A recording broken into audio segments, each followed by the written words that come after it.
Dictation start होगा 5 second बाद। Start. मैं एक शाब्दिक त्रुटि की ओर संकेत करना चाहता हूं। मुझे विश्वास है कि डॉक्टर अंबेडकर मुझे इसको ठीक करने की आज्ञा देंगे। मूल खंड में राजद्रोह शब्द आया है।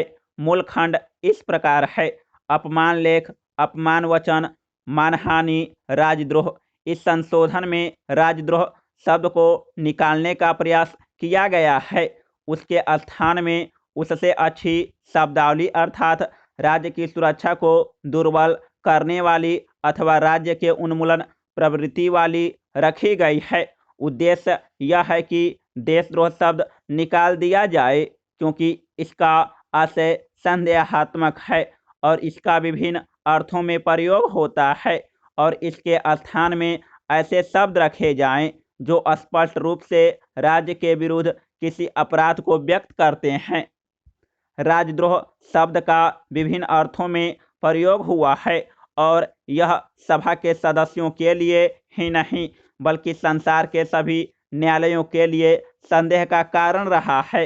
इसकी परिभाषा बहुत साधारण है। वह बहुत पहले अर्थात सन 1868 ईस्वी में की गई थी। उसके अनुसार राजद्रोह में ऐसा व्यवहार सम्मिलित है, चाहे उसको शाब्दिक रूप में अथवा कार्य रूप हो अथवा लिखित रूप हो, जिसका उद्देश्य राज्य के अक्षोभ को भंग करना हो अथवा अनजान लोगों को राज्य का उन्मूलन करने के लिए प्रेरित करना हो।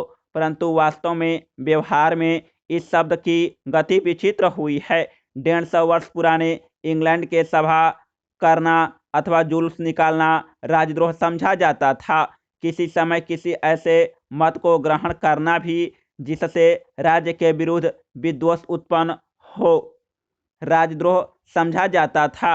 हमारी दंड संहिता की कुख्यात धारा 124 ए किसी समय इतने व्यापक ढंग से प्रयोग में लाई जाती थी कि मुझे स्मरण है एक मामले में जिलाधीश को की आलोचना पर भी वह लागू की गई थी। तब से लोकमत बहुत कुछ बदल गया है, और चूंकि अब हमारा शासन जनतंत्रात्मक है, हमें शासन की आलोचना का स्वागत करना चाहिए और उसमें था इस प्रकार की उत्तेजना फैलाने में हमें विभेद करना चाहिए, जिससे सुरक्षा और सुव्यवस्था ही जिस पर सभ्य जीवन आधारित रहता है संकट में पड़ जाए और राज्य का ही उन्मूलन हो जाए। इसलिए यह शब्द राजद्रोह निकाल दिया गया है और इसलिए विभिन्न शासन प्रणालियों के संबंध में मत प्रकाश का स्वागत करना चाहिए, क्योंकि इसे जनतंत्र सजीव हो उठता है। इसलिए इस संशोधन का उद्देश्य इस प्रकार की दो स्थितियों का अंतर करना है। हमारे संधान न्यायालय ने निहारेंदु दत्त मजुमदार बनाम सम्राट के मुकदमे में, जिसका उल्लेख संधान न्यायालय के तीसरे और चौथे प्रतिवेदनों में है, इसमें विभेद किया गया है कि जिस समय भारतीय दंड संहिता बनाई गई थी उस समय राजद्रोह का क्या अर्थ था और सन 1942 में उस शब्द से क्या समझा जाता था। भारत के मुख्य न्यायाधीश के निर्णय के एक उद्धरण से यह स्पष्ट हो जाएगा कि इस समय राज्य के विरुद्ध अपराध से क्या समझा जाता है।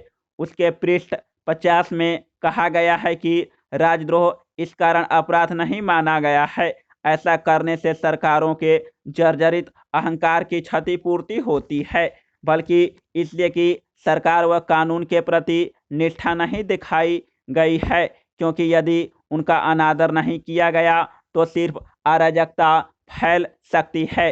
इस प्रकार लोक दुर्व्यवस्था की तर्कयुक्त आशा अथवा संभावना ही इस अपराध का सार है। जिन कार्यों या शब्दों के संबंध में आपत्ति की गई हो उनसे या तो दुर्व्यवस्था के लिए उत्तेजना उत्पन्न होनी चाहिए या तर्कपूर्ण लोगों की दृष्टि में उनका यह उद्देश्य या इस प्रकार की प्रवृत्ति होनी चाहिए।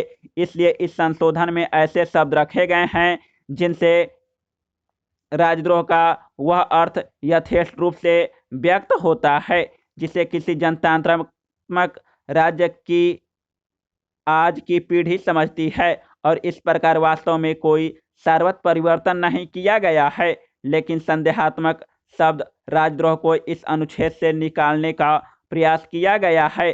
अन्यथा यह भ्रम उत्पन्न हो सकता है कि हम भारतीय दंड संहिता की धारा 124 ए को, जो कुछ समय पूर्व एक अच्छा कानून समझा जाता था, अथवा उसके आशय को बनाए रखना चाहते हैं। स्वतंत्रता प्राप्त करने के पश्चात जिस राज्य की सत्ता स्थापित की गई है वह शैशव में है और उसे अभी अनेक प्रकार के कष्ट सहने हैं, और इस बात को सुनिश्चित करने के लिए कि राज्य निर्विघ्न होकर कार्य करे, जो कुछ हम कर सकते हैं उसका आश्वासन हमें देना चाहिए। भविष्य कैसा होगा इस बारे में हम में से किसी को भी पूरा ज्ञान नहीं है, किंतु इतना हम सब जानते हैं, कम से कम हम में से बहुतों को तो यह विश्वास है कि भविष्य सुंदर होगा और भविष्य में राज्य प्रगतिशील होगा, और यह भविष्य ऐसा होगा जिसमें राज्य लोगों के आर्थिक जीवन में अधिकाधिक मात्रा में हस्तक्षेप करेगा, और ऐसी बात इसलिए न करेगा कि वह व्यक्तियों के अधिकारों को संकुचित करना चाहता है, वरन इसलिए करेगा कि व्यक्तियों का जीवन सुंदर हो। ऐसे राज्य की मैं कल्पना करता हूँ, एक ऐसा राज्य जो निश्चेष्ट न रहे बल्कि सचेष्ट हो और लोगों की दशा सुधारने निमित्त काम करे। यह विशेष अनुच्छेद मौलिक अधिकारों की आत्मा है। अंग्रेजों के विधान के भाष ग्रंथों से अथवा अमेरिका के विधान ग्रंथों से अथवा अन्य किसी विधान से तुलना करने से कोई लाभ नहीं, क्योंकि उनके आधार पूर्णतया भिन्न हैं। मैं एक खास संशोधन पर जोर देना चाहूँगा जो मेरे मित्र के.एम. मुंशी ने पेश किया है।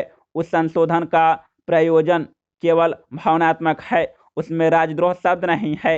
इस देश में राजद्रोह शब्द के उल्लेख मात्र से हम कुपित हो जाते हैं, क्योंकि हमारे राजनैतिक आंदोलन के दीर्घकाल में राजद्रोह शब्द का प्रयोग हमारे नेताओं के विरुद्ध किया गया। इस शब्द के प्रति घृणा प्रदर्शन करने से हम ही अनोखों नहीं हैं। वैधानिक कानून के विद्यार्थी को यह स्मरण होगा कि 18वीं शताब्दी के अंत में अमेरिका की कानून की पुस्तकों में एक प्रावधान था जो राजद्रोह के संबंध में एक विशेष कानून की व्यवस्था करता था, जो केवल कुछ वर्षों के लिए था और न्यायाधिक रूप में 1802 में अप्रचलित हुआ। इस शब्द से घृणा लगभग विश्वव्यापी सी प्रतीत होती है। यहाँ तक कि लोग भी घृणा प्रदर्शन करते हैं जिनको इस शब्द के अर्थ और विषय से उतना कष्ट नहीं हुआ है जितना हमें। इसके साथ साथ मेरे माननीय मित्र के.एम. मुंशी का संशोधन जहाँ तक इस राज्य का संबंध है एक बड़ी आवश्यकता की पूर्ति करता है। यह संभव हो सकता है कि 10 वर्ष पश्चात मौलिक अधिकारों में भाषण स्वतंत्रता, सम्मेलन स्वतंत्रता के निरपेक्ष अधिकार के वर्जन की व्यवस्था करना आवश्यक न हो, पर देश की वर्तमान दशा में मेरे विचार से यह आवश्यक है कि इन अधिकारों के प्रयोग पर कुछ विशिष्ट निर्बंध होने चाहिए। मेरे माननीय मित्र मुंशी द्वारा पेश किए गए संशोधन में राज्य का अर्थ विधान है, और मेरे विचार में जब हम एक ऐसा विधान बना रहे हैं जो हमारी सम्मति में दो संभाव्य ब्राह्मण विचारों का समझौता है और हमारे लोगों की बुद्धि के अनुरूप है, तो यह आवश्यक है कि उस विधान के संधारण के लिए हमें समस्त संभाव्य सावधानियों को बरतना चाहिए। और इसलिए मैं विचार करता हूं कि मेरे माननीय मित्र मुंशी द्वारा पेश किया गया संशोधन एक सुखद मध्यम मार्ग है, और ऐसा है कि आवश्यकता पड़ने पर जिसकी व्याख्या की जा सकती है। यदि दुर्भाग्यवश ऐसी आवश्यकता हो जाए कि राज्य को विशृंखलात्मक शक्तियों के विरुद्ध पर्याप्त रक्षा प्राप्त हो जाए। समाप्त।